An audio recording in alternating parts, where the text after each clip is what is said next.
ኢየሩስ እባክሽ ስርዓትሽን ያዢ። አሁን የምትሄጂበት ነገር እንደማያዋጣሽ ነው የምነግርሽ። ለብሩክ የሁሉ ወከባ ያስፈልገው ነበረ። ብሩክን እኮ እኛ የምናውቀው ጸባዩን እንመሰክራለን። አስቀድመሽ አስረግዞኛል ብለሽ ነበር ስትናገሩ የነበረው። ከፍቅረኛው ከሃይሚ ጋር ራሱ እንዲጣሉ ብጥብጥ ውስጥ እንዲገቡ ስታደርግ የነበረው ያ አልበቃ ብሎሽ ብሩክ ላይ የህግ አካላቶች መርተሽ በምሽት ወከባ እንዲፈጠር ማድረግ ትክክል ነበረ? ይህ ጉዳይሽ እኮ በውስጥ አሁን ዝርዝር ጉዳዩን እየነገሩኝ ነው። ሁሉንም ሰምተናል። አሁን ቀጣይ ሚዲያ ይሄ ነገር ሲሰማ ጭራሽ ህዝብ ያዝንብሻል። እንዴት ቆም ብለሽ አታስቢም? እኛ አስቀድመን በለቀቃችሁት ቪዲዮ በተለይ ደግሞ ብሩክ ቤት አሁን በቅርብ ሰዓት በተለቀቀው ቪዲዮ ላይ እንግዲህ አንድ ንግግር ስትናገር ብዙዎቻችሁ ሰምታችኋል ብዬ አስባለሁ። ታዲያ እንግዲህ ብዙዎች የደነገጡበት የኢየሩስ ንግግር ምን ነበረ? ብሩክን እንዲህ ብላው ነበረ።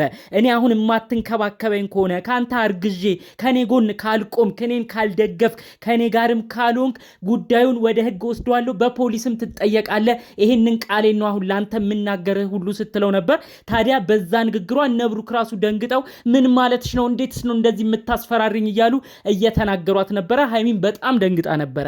ታዲያ ይቺ ግለሰብ እንደዛተችው ጉዳዩን ሁሉ ውስብስብ አድርጋ ብሩክ ላይ ሌላ ጦሶች በማታ በምሽት እንዲመጣበት አድርጋለች። የነገሩኝ ነገር አለ። ብሩክም ደግሞ እነዚህን ጦሶች በተቻለ መጠን እንዲረግብ ያረገበትን ትልቅ ቴክኒካዊ ነገርም አሰማችኋለሁ። እንዲሁም ደግሞ ኢየሩስ ይዛበት የመጣችበት ጦስ ብሩክና ሃይሚን ከመለያየት አልፎ ደግሞ ከባድ ነገር እሱም ደግሞ ሌላ ጣጣ እንዲያመጣበት ስላደረገው ሌሎች ጉዳዮችን በዝርዝር አሰማችኋለሁ። ይህ ወንድማችን በእስር ቤት እንዲማቀቅ አልፈልግም። በፍጹም ይህ ሚስጥርሽ መጋለጥ አለበት። በማታ የተደረገው ወከባንም አሰማለሁ።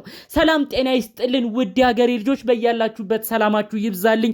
ከሰሞኑ በብሩክና ሃይሚ ጉዳይ ለተጨነቃችሁ ሃይሚዬ አይዞች ተረጋጊ፣ ብሩክን እናምነዋለን፣ እንወደዋለን፣ ፈራ እግዚአብሔር ያለው ልጅ ነው፣ በርቺ፣ አንድ ላይ ናችሁ ሁሌም እያላችሁ ስታጽናኗቸው የነበረ የብሩክና ሃይሚ መከፋት እንደናንተ መከፋት ቆጥራችሁ ለተጨነቃችሁ፣ የሰው መደሰት የሚያስደስታችሁ የሰው መከፋት የሚያስከፋችሁ ውድ ቅን የሀገሬ ልጆች በያላችሁበት ፈጣሪ አምላክ ጤናችሁን ይስጥልኝ። የእውነት ሁሌም እናንተ የሚያስደስት ነገር ያጋጥማችሁ፣ ለሰው ነገር ሁሌ እንደተጨነቃችሁ ለእናንተም የምትጨነቁበትን ነገር ፈጣሪ አስወግዶ ሰላማችሁን ሁሌ ያሰማልኝ።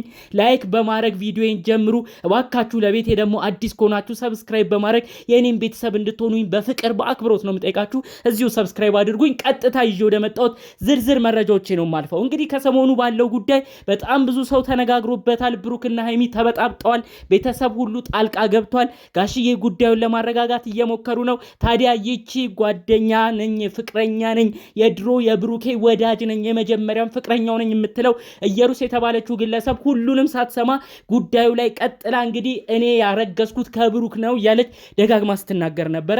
ብዙዎችም በሰሞኑ ሀሳብ አስተያየት ስንሰጥ ነበር። ታዲያ ይቺ ልጅ ይሄን ጉዳይ ጭራሽ ብሩክና ሃይሚን ከመለያየት አልፋ ቤተሰብ ከመበጥበጥ አልፋ ጭራሽ ብሩክን ባላሰበው ነገር በህግ ተጠያቂ በማድረግ እስር ቤት ወይም የሆነ ነገር ማስፈራሪያ ደርሶበት ከባድ ውጥንቅጥ ውስጥ ልትጨምረው እንደሆነም ጭምር መረጃው ደርሶኛል። ይህንንም ሀሳቧን ቀደም ብላ ብሩክ ቤት በተለቀቀ ቪዲዮ ተናግራ ነበረ። ታዲያ ያ ቪዲዮ ከተለቀቀ በኋላ እልህ ይዟት ይቺ ግለሰብ የህግ አካላቶች ነን በሚሉ ሰዎች ብሩክን ሁሉ እንዲፈራና እነሱ እንዲጠይቁት ሁሉ አስደርጋለች ብለው ነው መረጃውን ያሰሙኝ ማለት ነው። በፍጹም ይህ ነገር እንደማይሆን እኔ አሁን እነግርሻለሁ ኢየሩስ። ይህ ግለሰብ ልጁ ገና አልተወለደም። የመንግስት አካልስ አንቺ እንዳልሽው ፖሊስስ ዝም ብሎ እንደዚህ የሚያደርግ ይመስልሻል? ፖሊስ ዝም ብሎ ብሩክን የሚወስደው ይመስልሻል? ተሳስተሻል እህቴ።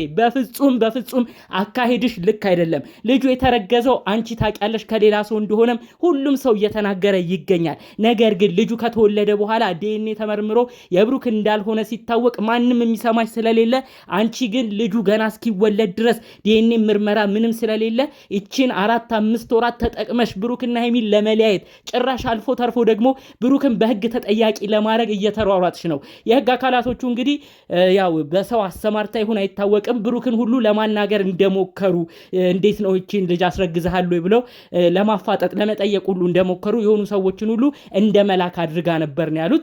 ነገር ግን በፍጹም ይህ ነገር እውነተኛና ትክክለኛም እንዳልሆነ እኔ አስረግጬ ለመናገር እፈልጋለሁ። ብሩኬ እንዳትፈራ ሰዎች የምትልክብህ በጥያቄ መልክ የህግ አካላት ፖሊሶች ነን እያለች አውቃ ሌላ ሌላ ሰው እንኳን ልትልክብህ ትችላለች። በፍጹም እንዳትሸማቀቅ። ማንም የህግ አካል ይህንን አንተ ላይ አያረግም። ምክንያቱም አንድና አንድ እውነት ልጁ ተወልዶ ዲኤንኤ እስካልተመረመረ ድረስ በፍጹም አንተ የምትጠየቅበት ነገር የለም። ላልተወለደ ልጅ እንዴት ነው ዲኤንኤ ተጣርቶ ብሩክ ነው ያረገዘው ከብሩክ አይደለም ተብሎ እንዴት ሊፈረድ ይችላል? በዚህ ያህል ደረጃስ አንተ እንዴት ተጠያቂ ልትሆን ትችላለህ? ስለዚህ ብሩኬ እንደዚህ አይነት ነገሮች በማታ መተው ቢያዋክቡ እባክህ እንዳትደነግጥ። አንተን ለማዋከብ የተደረጉ ትልልቅ ሴራዎች ናቸው ማለት ነው። የሚገርመው ነገር እንግዲህ ብሩክም ወሳኝ ነገር ነው እንግዲህ ላዋከቡት ሰዎች የተናገረው ማለት ነው። እኔ አሁንም ቢሆን ትግስቴን ይዤ እንደምንም ትግስት እየተፈታተነኝ ሁሉን ነገር በእርጋታ ለመጨረስ በስምምነት ለመጨረስ እየሄድኩኝ ነው። ለምንድን ነው እሷ ወደ ሌላ አካል እየሄደች ጭራሽ ጉዳዩ ሌላ ጣጣ ውስጥ እንዲገባ የምታረገው? ምንም የተሰራ ወንጀል የለም፣ ምንም የማፍርበት የምሸማቀቅበት የሚያስጠይቀኝም ነገር የለም ሲል እንግዲህ ጠቅለል አድርጎ በስተመጨረሻ ተናግሯል ማለት ነው። እባክሽ እየሩስ ይህ የሄድሽበት ነገር ትክክል አይደለም። ከጀርባሽ የሚመክሩሽ ሰዎች ካሉ ልክ የሆነ ነገር አይደለም እያሰሩሽ የሚገኙት። ብሩክ ታዋቂ ዩቲዩበር ነው። ብሩክ በአዲስ አበባም ላይ ጥሩ ጥሩ ቦታዎች ላይ እየተንቀሳቀሰ ነው። ከሱ ጋር መሆን አለብሽ፣ አንቺ ነሽ የሱ ቦታ የሚገባሽ፣ የሃይሚን ቦታ መንጠቅ አለብሽ ስላሉሽ ሰዎች እልህ ስለገፋፉሽ ገና ለገና ብሩክ ከኔ ጋር ይሆናል ብለሽ ይሄን ሴራ አስበሽ መሄድሽ የትም እንደማያዋጣሽ ነው የምነግርሽ። የህግ አካላቶችም ቢሆን ከአንቺ ጋር የሚቆሙት እውነትን ስትይዢ ብቻ ነው። ባልተረጋገጠ ነገር ምንም ተጨባጭነት በሌለው ነገር ብሩክ ተጠያቂ የሚሆንበት ነገር እንደሌለ አስረግጬ ነው የምነግርሽ። ስለዚህ በዛሬው ቪዲዮ የተናገርሽውም ትክክል አይደለም። የህግ አካላትም አንቺን መጥቶ ምንም አይነት ነገር አያግዝሽም። ብዙ ፍርዶችን አይተናል። የህግ አካላቶች ቆመው ፍርድ ቤት ተከራክረው የተለያዩ ወላጆች ሲጣሉ ሁሉ ተቆራጭ የሚያረጉት ተወልዶ የሚያድግ ልጅ ላይ ለዛ ልጅ ማሳደጊያ የሚሆን ነገር ነው። ብሩክ አሁንም ቢሆን ልጁ ተወልዶ ምናልባት የሱ የሚሆንበት ነገር ካለ አብረን የምንመለከተው ነገር ይኖራል፣ የምንፈርደው ነገር ሊኖር ይችላል። ገና ለገና ግን ላልተወለደ ልጅ ማህፀን ውስጥ ላለ ልጅ ምንም አይነት ምርመራ ይደረግበትም ብለሽ ይህን ቀኖችን ተጠቅመሽ እነዚህን 4 ወራቶች ብሩክን አሸማቀሽ እንዲረዳሽ አድርገሽ ምንም ምርመራ ምንም ማረጋገጫ አይኖርም ብለሽ የልጁን አይምሮ እየጎዳሽ ልጁን አይምሮን እያስጨነቅሽ የምትሄጅበት ርቀት አያዋጣሽም። እባክሽ ተይ እንደዚህ አይነት ጉዳዮችሽ። በተለይ ደግሞ እንግዲህ ብሩክን በተለያዩ ሰዎች ልታስጠይቂ በፖሊስ ሁሉ እንደምታስጠይቂው የምትናገሪው ንግግር ምንም ቢሆን እናቱን ማስጨነቁ አይቀርም። እንዴት ነው እነዚህን ነገር ቆም ብለሽ የማታስቢው? ወንድሞቹም ቢሆን በእንደዚህ አይነት ጉዳይ እንዴት ይጨነቃል ብለሽ አታስቢም?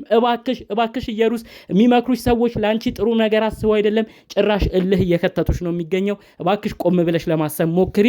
በሌላ በኩል እንግዲህ ደግሞ ብሩክን እናቀዋለን። ፈራህ እግዚአብሔር ያለው ወንድማችን ነው። እጅግ የተከበረ ጸባይ፣ ደስ የሚል ጸባይ ያለው ወንድማችን ነው። ስለዚህ ጸባዩ ማንም ከመመስከሩ በፊት የሃይሚ የገዛ አባቷ ራሱ መስክረዋል።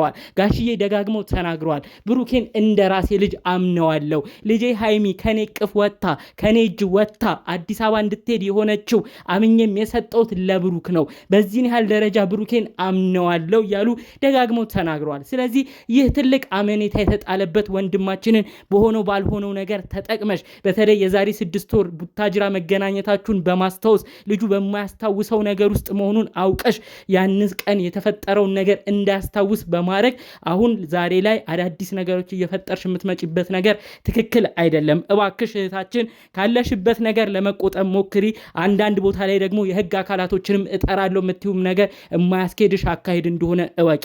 የሀገራችን የህግ አካላቶች ህግ እንዴት እንደሚያስከብሩ በደንብ ጠንቅቀው ያውቁታል። የእውነት አንቺ ከተበደልሽ ሁሌም ከተበዳይም ቆን መቆሙንም ያውቁበታል። አንቺ ግን ያሽው በውሸት መንገድ ስለሆነ የህግ አካላቶችም ከአንቺ ጋር እንደማይቆሙ አንቺ እንደምታስቢው ብሩክና ሃይሚ አንድ ላይ ከቀጠሉ እልህ ተያይዘሽ ብሩክን ለማሳሰር የምትሄጅበት ርቀት ራሱ አንቺን እንደማያዋጣሽና እልህሽ በዛ የሚበርድ መስሎሽ ከተሰማሽ የተሳሳተ መንገድ እንደሆነ አሁን ደጋግሜ እየነገርኩሽ ነው። እባክሽ እየሄድሽበት ያለሽበትን ርቀት አቁሚ። ቻልሽ አንቺም ወደ ቀልብሽ ለመመለስና ያለሁበት ቦታ ምንድን ነው፣ ይሄ ሁሉ ህዝብ የሚናገረኝስ ትክክል ነኝ አይደለሁም ወይ የሚለውን ራስሽንም ለመመርመር ሞክሪ ለማለት እፈልጋለሁ። ጠቅለል ባለ መልኩም ይዤላችሁ የመጣሁት መረጃ ይህን ይመስል ነበር። በሌሎች ቪዲዮቻችን እስክንገናኝ ድረስ ሰላሙን ሁሉ ተመኘውላችሁ።